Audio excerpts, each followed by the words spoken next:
Good morning, church. How are we in this cold morning? Cold. That's a good answer. Well, good morning, church. Praise the Lord for our time today, for us to come around and be encouraged by His Word as we continue to explore Psalm 139. Let me start with a word of prayer before I hand it over to the team to lead us in a time of worship unto our Lord. Let us pray. Father, we thank you for this morning. That is by your grace and mercy that we are able to come this morning around the fellowship, but also around the uplifting and worshiping of who you are. Thank you that your mercies are made new every morning, Lord. And we thank you for what your Son has done on the cross for us, that it's by his blood that we've been purchased and redeemed, Father, unto you. So we thank you once again for the gift of life. We thank you for the many blessings that we have here as a family, here as a Bible-believing Christians united under Christ. Father, may this time be acceptable in your sight. May the songs, the devotion, the singing and prayer petitions at the end, may they be acceptable into your sight. These things we ask in Jesus' name. Amen.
Please, if you have your Bibles with you, please turn to Psalm 139. Our Samoan Bible readers, Selau Tolu Se Fuluiva. Psalm 139, Salamo Selau Tolu Se Fuluiva. And just as you're turning there, a quick recap on the verses that we've just covered, which is verses 1 and 2. And remember, as we covered these two verses, we sort of touched on and explored on that word search, and have found how thorough the Lord's knowledge is of man. And that word search will relate to someone searching the mines, M-I-N-E-S, searching the mines for material, for gold or metal. And this shows how God knows every detail of our lives, even the hidden things. David then explores that it's not just the actions that God is mindful and watchful of, but even our thoughts. And here he further explores the all-thorough knowledge of God. And the verses I would like for us to focus on this morning is verses 3 and 4. For our Samoan Bible readers, Salamo Selau Toluiva, Fai Uputolu Ilefa.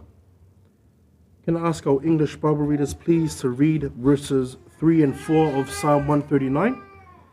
And then followed by our Samoan Bible readers, Salamo Selau Toluiva, Fai Uputolu Ilefa.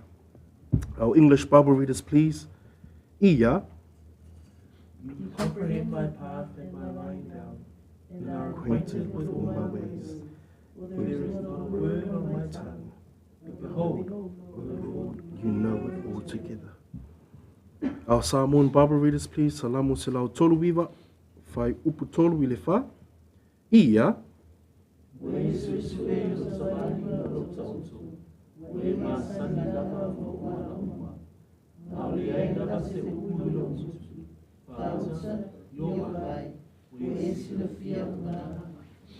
You search out my path and my lying down, and are acquainted with all my ways. Even before a word is on my tongue, behold, O Lord, you know it all together.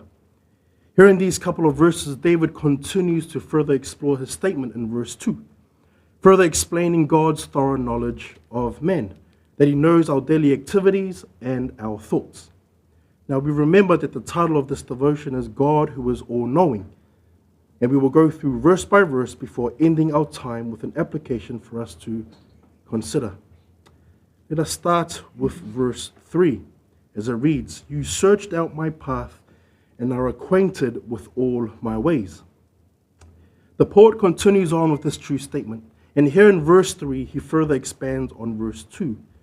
He uses the word zara, which is a Hebrew verb that translates to search out or to scrutinize.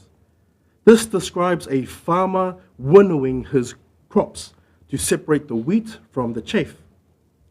This gives more weight to how God is with our lives. I mean, David uses the concept of the mine, M-I-N-E-S, a mine worker.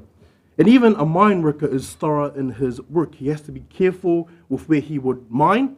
He has to consider his tools. He also has to consider safety. So all these things are taken into consideration as a mine goes to work. But adding on this concept that God is thorough of his knowledge as a farmer, a winnowing farmer, who separates the crops from his chaff, to separate the wheat from the chaff, the same way he would do our lives. I was sitting back in my seat when I was going through this thinking, man, everything that's in my life is laid bare before the Lord, getting teary of this truth. I was sitting there asking, God, how thorough are you with my life? God examines our ways so thoroughly that he doesn't miss a single thing. Every speck, every detail is known, sorted, and separated. And I'm sure that when things are going well, we have an inclination to believe that God is watching us. Say that there's a near car crash and the car in front of you gets hit. We say, praise the Lord, thank you, that it wasn't us. Thank you, Lord, for watching over us. Again, we can be comfort in that truth, that every detail God is watching over us, watching over our lives, even our traveling. How about when we go through sufferings and trials? We are tempted to think that God probably doesn't watch over us when we go through those trials, that we are left to our own.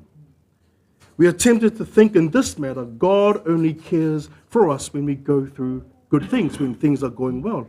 And when we hit rock bottom, he's no longer there. However, continuing on in verse 3, he notes there, You search out my path and are acquainted with all my ways.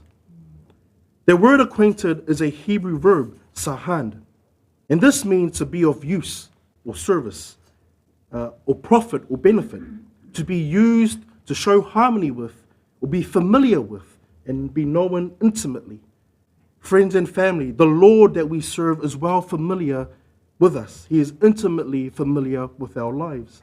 He is intimately familiar with all our ways.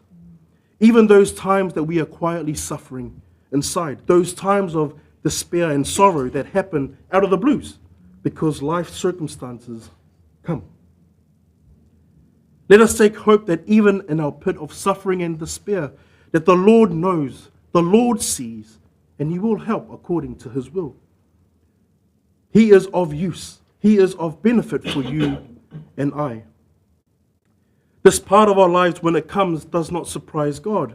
We may be tempted to think that all my ways means everything that I have done to this point.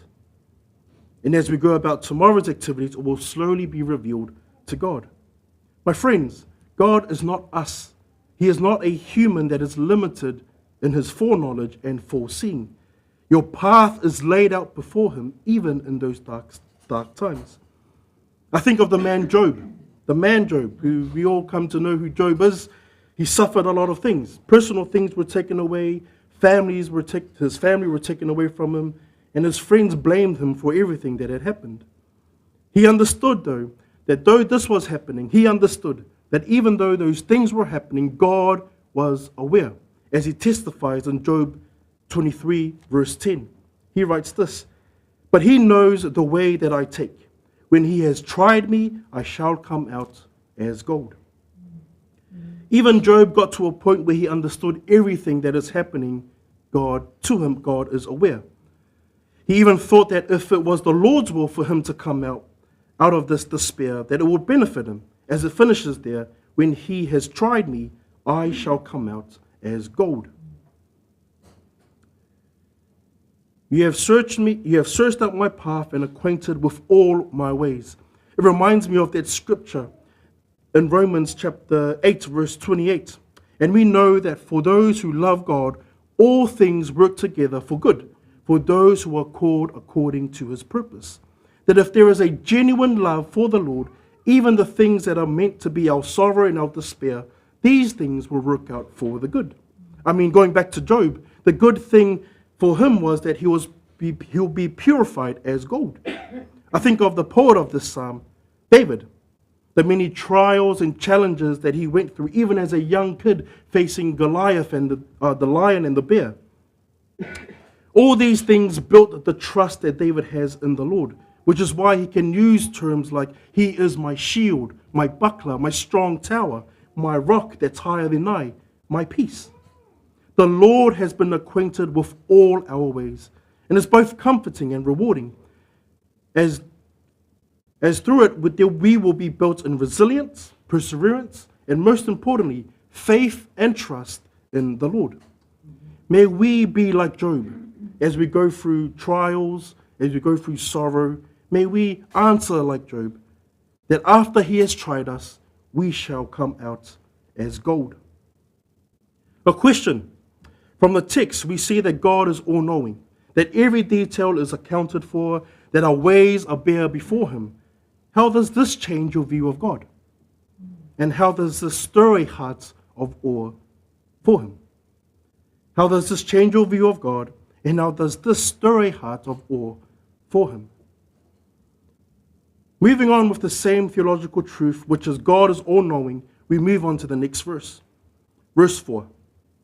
"Even before a word is on my tongue, behold, O Lord, you know it altogether." Here in this verse, David makes it clear that not only is God all-knowing, he is also foreknowing or foreseeing. This term in the Greek is prognosis, which expresses the idea of knowing reality before it is real and events before they occur. He knows the day you are going to be born, from the day you are going to be conceived, the time, the place, everything is laid bare before the Lord. Psalm 139 verses 15 to 16 says, "My frame was not hidden from you when I was made in the secret place. When I was woven together in the depths of the earth, your eyes saw my unformed body. All the days ordained for me were written in your book before one of them came to be." Everything is clear and laid bare before the Lord, and even before it becomes our reality. Here in our text, David says, even before. God knows what we're thinking and what we're about to say. And no wonder why David declares at the end of the psalm, "Search me, O God, and know my heart. Try me and know my thoughts." It's because the Lord knows all things before they become our reality. David mentions that he knows the words that is on his tongue, as it reads there.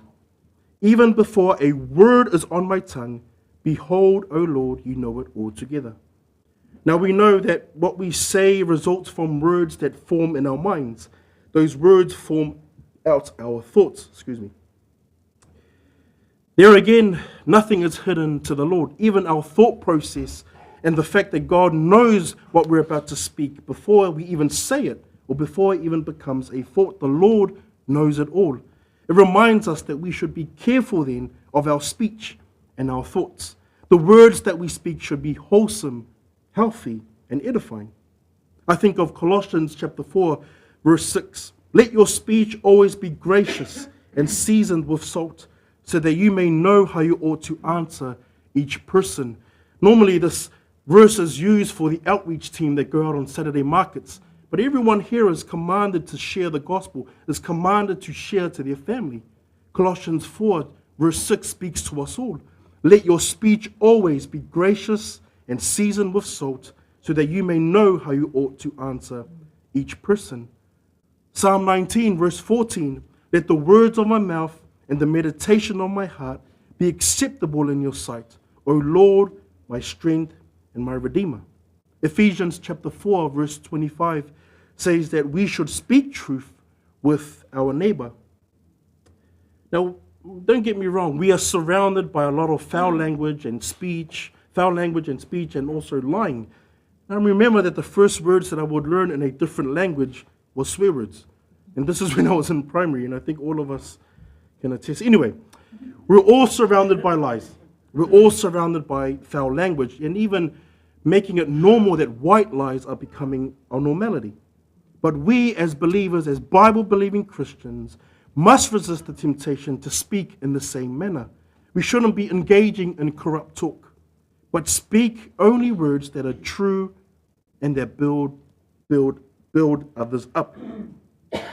A question: how is our own guarding of our lips? Knowing that God knows our every thought and word, how does this change the way we think about what we're going to say? How is our guarding of our lips, knowing that God knows every thought and every word, how does this change the way we think about what we are going to say? As we come to a close of this devotion, we see this wonderful attribute of God, that He is all-knowing and foreseeing all things, that there is nothing hidden from the Lord. He knows our actions right down to our deeds, right down to our thoughts and words. Here again, a question to take away so we can ask ourselves from this devotion. Question 1, from this psalm we have come to understand that God is all-knowing, that every detail is accounted for, that your ways are bare before Him. Here's the question: how does this change your view of God? And question 2, how is our own guarding of our lips? Knowing that God knows our every thought and every word, how does this change the way we think about what we are going to say?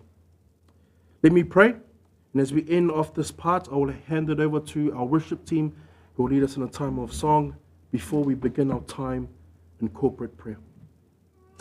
Let us pray. Father, we come before you in awe, knowing that our lives are detailed, right out, laid before you, Lord. There is nothing in our lives that are ever hidden from you. And Father, forgive us when we do think that you don't know this part, that you don't know this part of our lives. Father, we are encouraged that you, and find comfort that you know everything that's laid out before us, from our actions right through to our thoughts, right through to our deeds, and everything that we're about to say. You know them all. And what a wonderful God that we serve. And may we as believers find comfort in it, that you know our lives that's laid out before us, Lord. May we trust in you more. May we grow in our faith and trusting in you more. We thank you again for this wonderful attribute that's only given to you. I mean, we as believers share in many: grace, mercy, forgiveness. But this attribute of all-knowing, Lord, belongs only to you. And Father, we fall in worship of who you are. We fall in awe because of this wonderful attribute that you have. May you bless the rest of our time today in prayer, and as we go into a song of worship. These things we ask and pray in Jesus' name. Amen.